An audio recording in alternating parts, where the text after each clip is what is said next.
Hi, it's Borna with 102.9 The Hog. We are here upstairs at the rave. The Skeletons tour is in the house tonight, and here's my man Leigh of Pop Evil. Good to see you, my friend. Yes, Borna, it's so good to be back. I'm telling you, it feels like a hometown show, man. We love this. So much history here at the rave, and going to add to it tonight. How many times at the rave? You've had to guess. I'm going to guess 11 or 12, but I know it's up there double digits, and it was right? double digits for sure. I feel like we've done this in this room at least 4 or 5 times. every time you come in. This feels like it's like a bedroom, Borna. We've spent so much time. yeah, I know, right? Comfortable couches. It's nice. Dude, it's core. It's cozy. So always treat us well here at the rave, which is a great place to play. So it's got it's got a great good feeling when coming back to places you know. And crowds, it is, whatnot, right? Especially from a performance standpoint, the stage, the area. It's just, you sometimes when you play new spots, finding your own kind of comfort zones on stage can be a little bit challenging. But tonight, we're just gonna go back to the old ways that we've always done and bring it tonight. Last show of the tour. Yeah. So there's going to be a lot of energy on that stage tonight.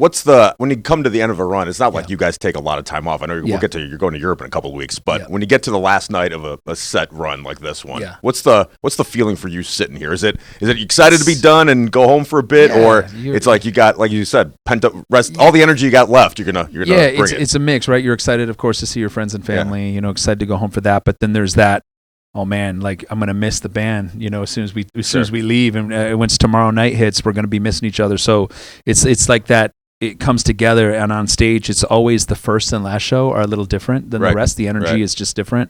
So and the first show is usually a little rust. There's no rust at the last show. We're all good, and the tour has been incredible. The set list has been fire. So, we're expecting this one to be the best one on the whole tour. We're looking forward. I was bringing Milwaukee, man. I love you. Wisconsin loves you. Oh, man, Milwaukee is just so always the energy here. And you know what, your listeners, they're incredible, and they're Pop Evil fanatics. So we're excited to finally be back. So when you wrap it up tonight. Yeah. Leave the band, go home for a bit. What do you do for these couple of weeks? I'm gonna sleep for 2 days straight in my own bed for sure, and then I'm gonna spend a lot of time in the Midwest, so it's gonna be cold. But I was hoping to do some bike rides and do that, but it's gonna be too cold for that. So I think I'm gonna pack for Europe, get that dialed in. It's gonna take me, with all the stuff I've accumulated over this tour, it's gonna take me about 4 or 5 days to just kind of go through it, sift through it, give away half of it to your friends and family, and then, see what I'm going to keep. But I'm just going to rest up, man. I'm going to make sure my voice is healthy for this Europe run, and just get back to work on Pop Evil behind the scenes and try to get ready for the next single and all that stuff. So when you go home, is it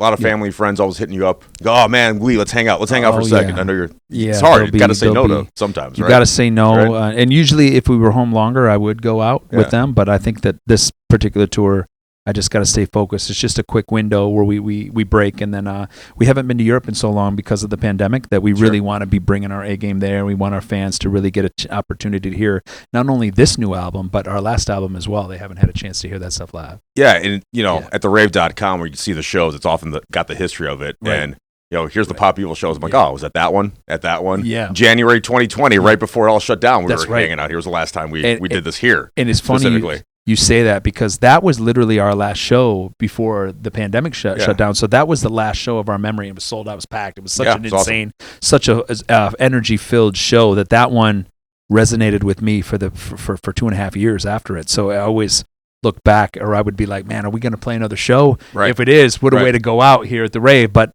I'm definitely looking to kind of add to that today, and so that was a show that's definitely stood out with me for a long time. I'll make another memory tonight, and then off to Europe in a couple of weeks. So having not been there, so it's been at least over 3 years then. You're talking about since playing in Europe. What are shows? What's touring there different from touring here in the U.S.? The fans are hungry for it. I mean, obviously we're not as big over there yet as we are here, so it's like starting over in ways. But we have the streaming world has definitely really made our songs familiar to the audience over there. So they come there singing all the words. They go nuts. I mean, even when we did Australia, I remember I wasn't expecting it to be as big as it was. I mean, we had sold out shows and very, very packed crowds every night, and they were all singing back the songs and really giving us that energy that we would expect if we were playing here in the U.S. So Europe is very much like that as well.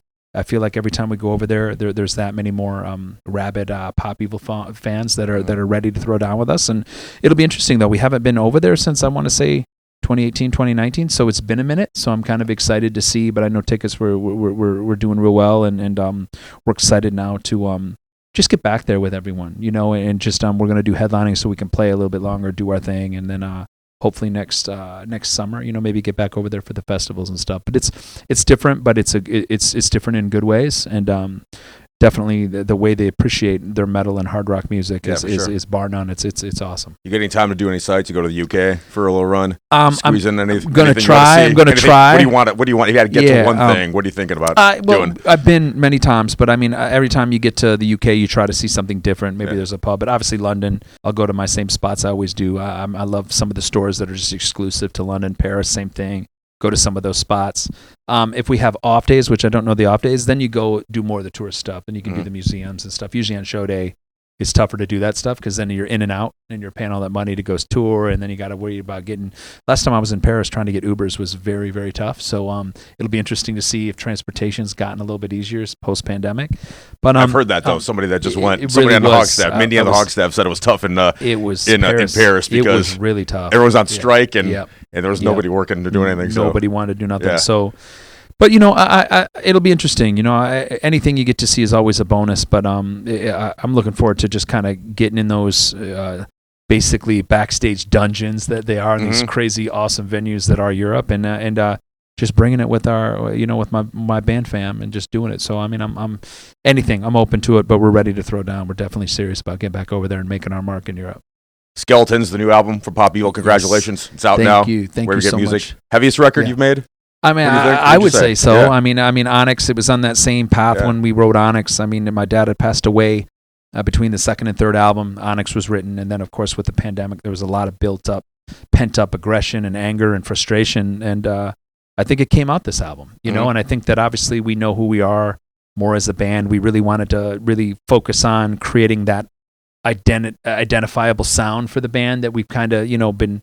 Maybe it's been a bit absent on the past albums just because as I've been searching as like an individual like person or human being outside of the band, I think that now just collectively as a unit we've been more focused on like working together about finding that true sound and core. And obviously Drew Falk, our producer on this album, really was that missing link for us to really kind of lead us along and kind of guide us, and it was just an awesome experience. I think that as the albums have added or to our catalog, it was important for us to just have fun again, man. Like we're not trying to overthink it. If the song isn't catching us right away from the beginning, hey, we're putting it on the back burner and we're just going to the next.